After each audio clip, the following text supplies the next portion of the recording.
Hello, everyone. I am just starting our tea time with Stace. So I am going to bring her on and invite her. And in the meantime, how is everyone doing? It is Thursday, of course, we all know that. and today, the power of perimenopause. Here she comes. Oh, Stace, it's saying that I can't invite you for some reason. Oh, here we go. It's adding you now. We'll just take a few seconds here for Stace to come on. Here she comes. And yet I'm here. Hey, Stace, how you doing? Right. Oh, you look so nice. You look all folly. It's very fall here. It's a wet, rainy, cold day. Is it? Can you So, hear me okay? yeah, can you hear me? Yeah, I can. Here, I'll turn it up. I'll turn my volume up. I'm cranking it. I'm gonna crank it too. Anyways, how you doing? Long time, long time no speak. I know. How you doing? I'm doing great. I'm Yeah, good. Yeah. I'm fighting a bit of a cold, so I'm keeping myself warm. I've got my scarf out and drinking lots of warm liquids and keeping my body warm. Good. Smart. Yeah, I won't lie. I am still a little bit fatigued after the whole COVID thing, but shaking it off. It's just a bit lingering, but it's I would pretty much never, gone. sorry, I would never have guessed you were under the weather 2 weeks ago. Yeah, well, there was also the time we were talking about like night sweats, and I realized after that I've been like sweating the whole time. It's almost because it's like part of it is almost like normal now that it's like this is the first time I'm wearing a sweater in a while, but I'll be ripping it off probably later as soon as I start getting hot because it fluctuates, right? So you're saying like the hot, so you didn't know if you were having a hot flash or you're actually just trying to expel the pathogen or Yeah, both. or both, exactly. Because That's, I don't get the really obvious hot flashes that I know some people do, yeah. where they're like it's really obvious. Not yet, anyway. Uh, and maybe I never will, but I do definitely get periods where I'm sweating profusely, and I definitely feel hotter, and I have to dress in layers. Yes, exactly. That's the key. Yeah. Um, so today we wanted to talk, because I know 10 minutes seems to go by super quickly. We wanted to talk about the power of perimenopause and the power of midlife, because anywhere you look, and I know that this is the topic of the day, which I think is really fantastic. There's lots of resources out there for people to start looking up about their symptoms, their perimenopausal symptoms, and why it's important that we know about perimenopause, especially perimenopause, because this tends to be the time where our symptoms are at their most extreme if we are experiencing symptoms. So we wanted to kind of switch a little bit today because there are so many benefits to going through this time in our life. And rather than always kind of shining a medicalized kind of diagnoses on something that's totally natural that we go through. And I know, and I'm not discounting the people that are suffering from various different symptoms, but we wanted to talk about the power of it. So, Stace, you have any thoughts about what is really exciting and yeah, exciting about this time in your life? Yeah, for me, it really represents a time of reflection and transition. So for me, change can be scary, I know for anybody. And for me, it's scary, but it's also really exciting. I tend to be a restless personality at the best of times. So for me, I kind of embrace this as what have I achieved to this point? What do I still want to achieve? Because I'm not going anywhere. I still have a lot of life in me, and I'm just ready for the next phase of my life. Yeah, and I think the more we look at things in a positive way, the better and the more normal it will feel, because there's been so much doom and gloom associated with the word perimenopause, menopause, postmenopause. And I think we really need to kind of get away from that. And the more knowledge and awareness is really, really powerful. So the more we know about what's going on and are aware of it, because a lot of people go through all their symptoms if they have any, but not knowing why.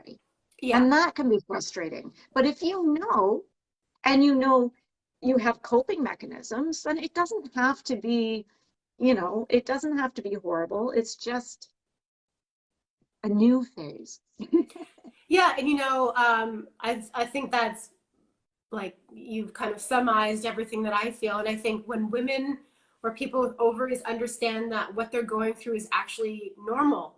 So not all of us will experience the same thing. We're all very different human beings, have a different biography and biology. And so we're going to be experiencing this transition very differently. But when we know that when we hit some rocky patches, that it's normal, it makes us feel less like there's something wrong with us.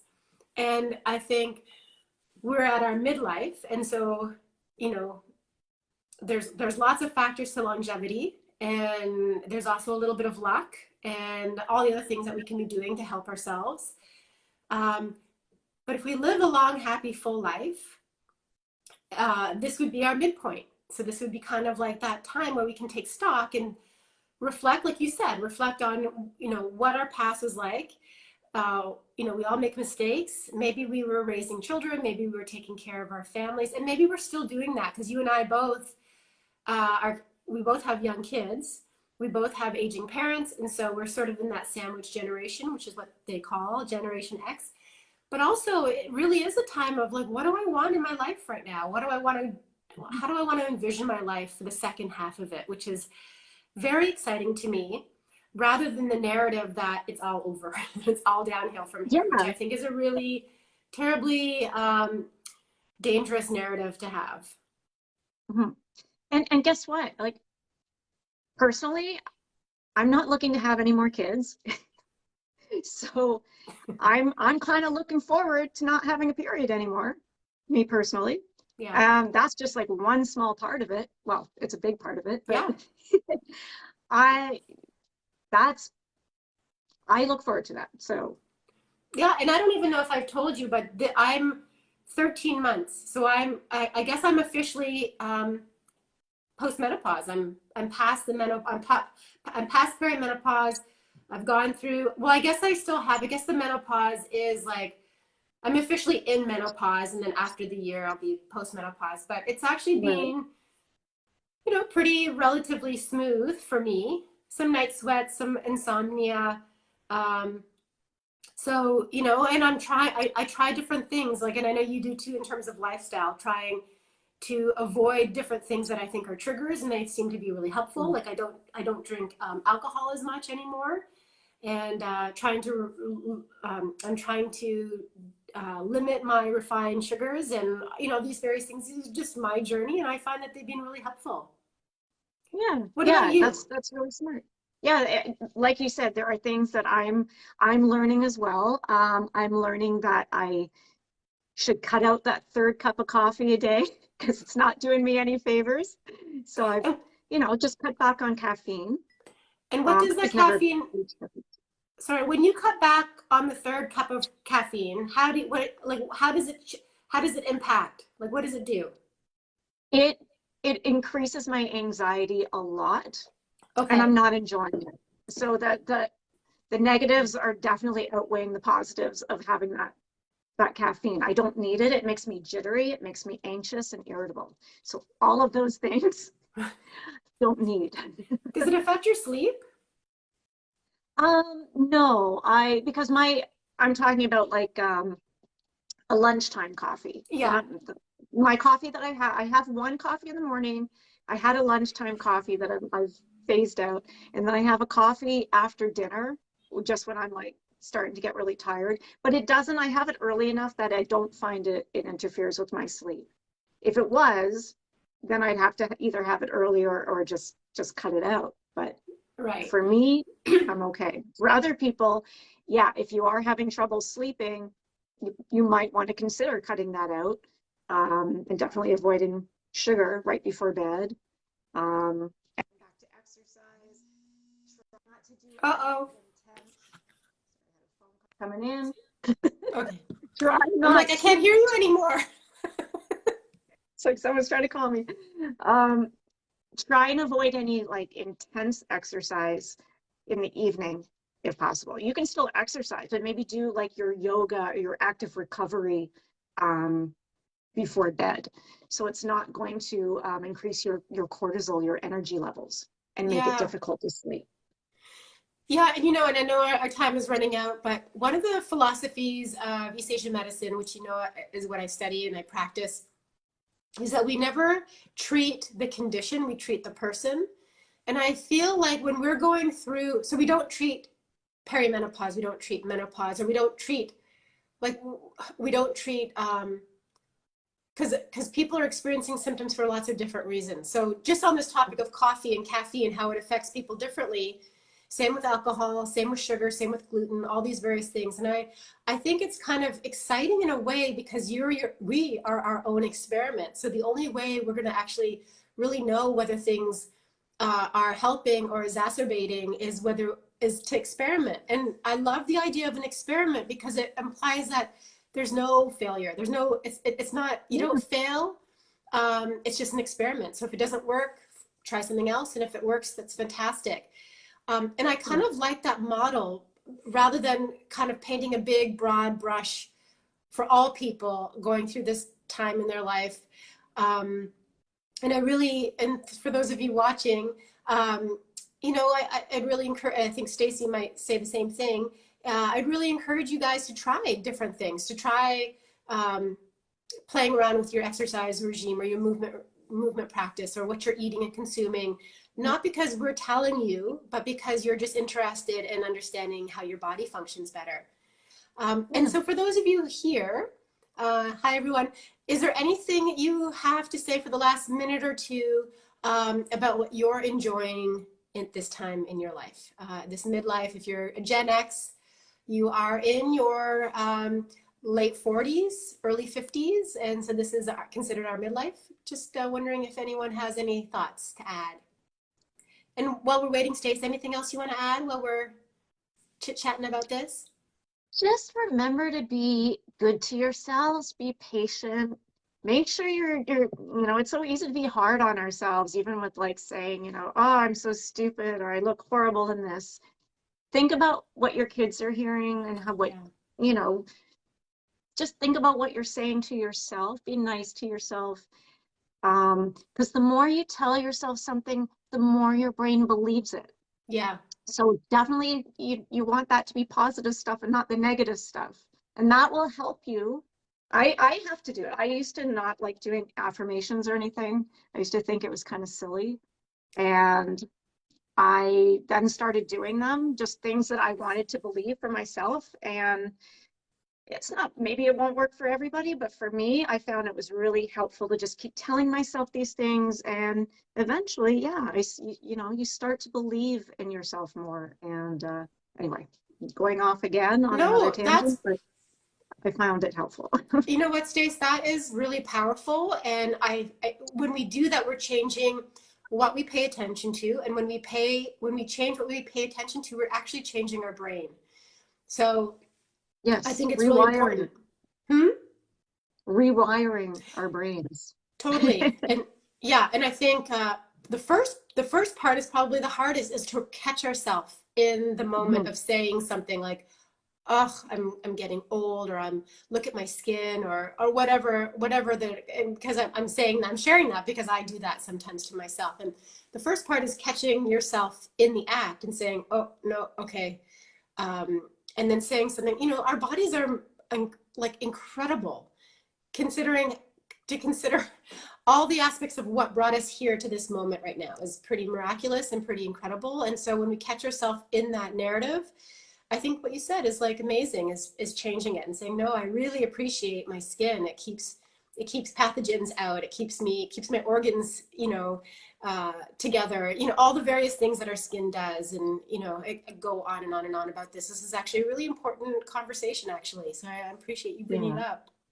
No, no worries. And one more quick thing too, uh, the worse we are to ourselves physically as well, um, the more obviously our body's going to react. Yeah. So the better we are, the less symptoms, the easier things will be. So just remember, treat yourself right. Treat yourself how you would want to be treated, right? Yeah. Hello, Angel. I'm Hey seeing some of guys, the I'm sorry I comments. haven't been really watching the chat. It's kind of overlapping my background, and so it's hard to read. Okay, and so one more thing, Stace, just because I feel like we can actually riff on this for a while. Um, Sorry, what was the last thing you just said? To treat yourself right, treat ourselves the way we would want others to treat us. Oh, right. And I was going to say, and not adding a narrative when we have a hot flush, or where we can't sleep. Part of the suffering comes from the stories that we're adding on top of that. So when we have a hot flush, okay, we're having a hot flush. We know it's going to last a few seconds. Maybe we can create a mantra that is empowering us through that particular moment, layering, like you said. But when we start adding stories to what we're experiencing, that contributes to the suffering. So I just wanted to Yeah, add that. no, that's very true. Well said. Yeah. Well said. Well, thank you everyone for watching. Uh, Stace, any plans for the rest of the day? Work, baby. Work is never done, but balance. Yep, yep, exactly. So thanks for the break because that helps, right? Yeah, Got well, to take thank you. breaks. Oh, let's cheers. Hold on, I'm gonna see if my phone will stay. Okay, ready? Mm. Wink. Thank you. Cheers, everyone. Thank you for joining us, and we'll see you next week. Stace, any thoughts on what you'd like to talk about next week? Um, no, I don't. I know Joe's been asking us to talk about joint pain and body aches, which is Okay. something that affects everybody. Hi, Karen. Um, and so maybe we should do that because I know Yep. he's been waiting patiently. Perfect. Let's do that. So All right, cool. joint pain. What joint pain and that was it, right? Joint pain. Joint and just muscle aches Okay. in general, things that we might be experiencing. And again, though, if anybody has anything specific they want us to chat about, please put it in the comments, Yeah. even after Kathy posts this on her page, because then we'll read the comments and we can address it. Yeah, and we'll just keep adding content to the post. So I added something to our last week on weight gain and metabolism to that particular post on my page, and so we can just keep Okay, adding things. perfect. Okay. Right Well, on. thanks everyone for coming. Nice to see your names. And Stace, always nice to see you. Nice to see you, Kathy. Thanks for the break. Have a good rest of the day. Okay, thanks you Bye, too. everyone. Bye everyone.